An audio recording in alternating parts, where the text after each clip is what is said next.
Bienvenidos a esta lección número 8, con la cual concluimos el pack número 2 de nuestro curso de la Edad Media. En esta lección vamos a estudiar al gran emperador que dio nombre a la dinastía que veníamos trabajando desde la lección anterior, la dinastía de los carolingios.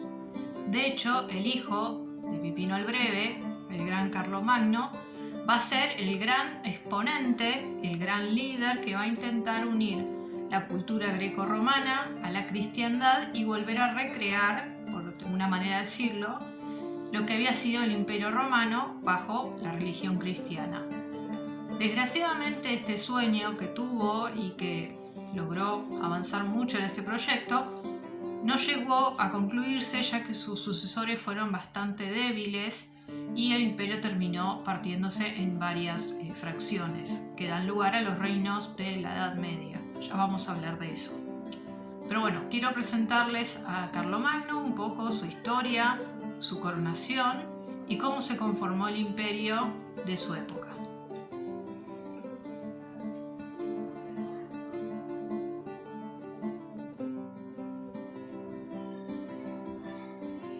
Recordemos que el padre de Carlomagno, Pipino el Breve, había sido el rey que había logrado instaurar la dinastía carolingia.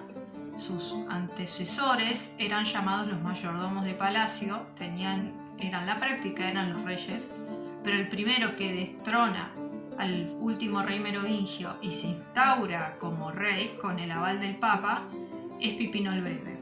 Él le va a dejar el reino a sus dos hijos, Carlomán y Carlomagno, y finalmente el que va a obtener el trono va a ser Carlomagno. Como decíamos antes, Carlomagno tuvo un propósito, que fue lograr la unidad de los reinos germánicos y cristianos en un solo imperio. Para eso llevó a cabo numerosas acciones militares, expediciones militares, tras lo cual, tras la conquista, llegaron los misioneros para evangelizar aquellos pueblos.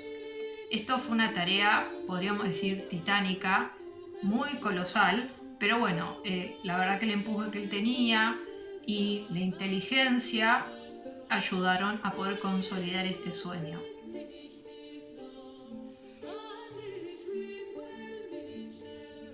Las expediciones que lideró Carlomagno contra distintos pueblos de la zona, en sí no es importante conocerlas a cada uno, simplemente tenerlas en cuenta y ver en el mapa que está en la lección cómo el imperio se va consolidando.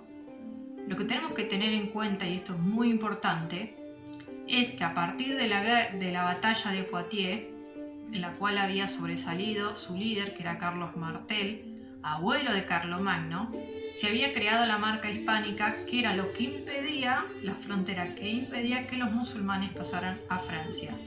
Esta frontera va a ser defendida por Carlomagno y por todos sus soldados, y va a haber batallas realmente donde van a ser derrotados muy duramente y que va a dar también lugar a leyendas como la chanson de Roland, la canción de Roldán, etc. Algo importante que sí quiero remarcar en esta lección es que en la época de Pipino el Breve se había logrado una consolidación, una unión de amistad importante entre el papado y la corona. Recordemos que Pipino el Breve había cedido territorios al Papa para que éste conformara los estados pontificios. Bien, en la época ya de Carlomagno tenemos un problema que va a dar lugar a la coronación de Carlomagno y su validación como emperador. ¿Qué fue lo que ocurrió? ¿Cuál fue la situación con el Papa y Carlomagno? Bien, en el año 800 el Papa León III huye de la ciudad de Roma. Los romanos, acusándolo de varios crímenes, lo habían encarcelado y él logra huir y se refugia en la corte de Carlomagno pidiéndole su ayuda para poder volver al papado. Carlomagno ve enseguida la oportunidad de aliarse con el papado, entrar en obviamente mejores relaciones y cumplir su gran sueño, que era ser coronado emperador por el mismo papa. ¿Por qué era importante esto? Porque si te coronaba el papa, esto validaba frente a los ojos de toda la cristiandad tu papel como restaurador de la cristiandad, valga la redundancia. Carlomagno logra deponer encarcelar a los culpables que habían apresado al Papa, logra devolver al Papa su trono y en agradecimiento, la noche de Navidad del año 800, el Papa lo corona emperador en la ciudad de Roma. A partir de este momento, por supuesto, se consolida la unión entre el Papa y el emperador, y también va a dar lugar a algunos problemas en los sucesores de Carlomagno, ya que no estaba bien delimitado qué le correspondía al emperador y qué le correspondía al Papa. Los poderes de ambos, espirituales y temporales, chocaban y generaban fricciones y problemas, que eso vamos a ver más adelante. Carlomagno no fue solamente un gran impulsor de la evangelización de los pueblos germanos bajo el aval de la Iglesia, sino que también fue un gran defensor de la educación. Él creó las famosas escuelas palatinas, en las cuales se formaban los futuros gobernadores y personal administrativo que iba a ayudarlo en la tarea del gobierno. En estas escuelas se estudiaban diversas ramas de conocimiento que conformaban el trivium y el quadrivium, las cuales vamos a estudiar más adelante cuando veamos las universidades medievales. Además, el reino estaba dividido en diversos territorios, los cuales eran gobernados por marqueses, condes, duques, etc. También dependía mucho la zona de peligro, como la marca hispánica de la cual les hablé antes, que era una zona realmente de mucho peligro, ya que lindaba con el dominio de los musulmanes. ¿Cómo termina esta historia? Carlomagno muere en el año 814, siendo heredado por su hijo Ludovico Pío, una persona devota, de vida recta, pero que no tenía la fuerza, el empuje y la inteligencia de su padre para poder gobernar un reino, un imperio tan diverso. A la hora de que lo hereden sus hijos, estos deciden dividir el imperio en 3 partes para poder gobernarlo mejor. Con esto se daba fin al gran sueño de Carlomagno de unir la cristiandad bajo un solo imperio y bajo un solo gobernante.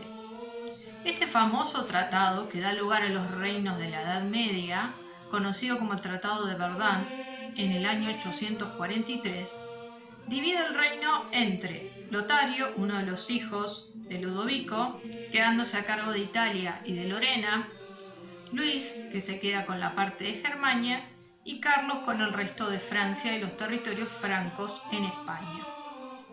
Estos 3 reyes van a ser, la verdad, muy débiles, van a ir fraccionando el poder, los nobles van a ir ascendiendo en el poder, como había pasado en los inicios de la dinastía carolingia, los nobles van copando el poder y los reyes se debilitan. El caso más conocido para nosotros es el caso francés, en el cual los reyes carolingios van a terminar extinguiéndose y los nobles van a elegir en una asamblea a uno de ellos, Hugo Capeto, que va a dar lugar a una dinastía larguísima en la historia de Francia, que gobierna desde ese momento hasta la Revolución Francesa. Este tratado, como les decía antes, es muy importante porque destruye el sueño de Carlomagno dividiendo Europa en diferentes reinos, lo cual los hace más vulnerables frente a los peligros del enemigo, y también lo que hace es dar lugar a los reinos más importantes de la Edad Media.